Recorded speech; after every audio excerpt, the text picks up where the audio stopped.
বলি ঘরে আছি। আরে এই বাবরা, কি হয়েছে ঠাকুর মশাই? বাবাকে ডাকছো কেন? বাবা তো খুব জ্বর। জ্বর?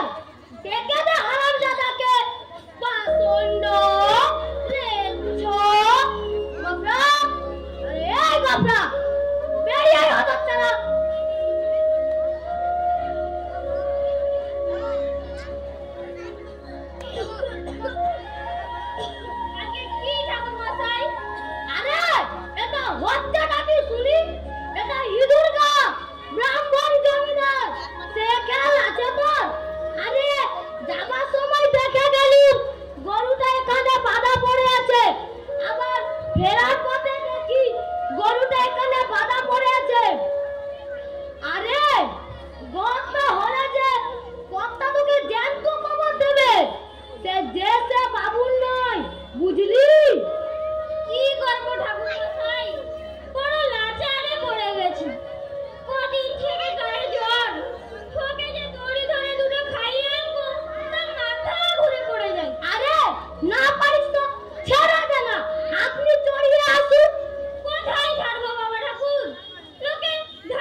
সব গিফট পেটাই নমো গরুটার জন্য এক কাটিও রাখতে নাই বেটা কসাই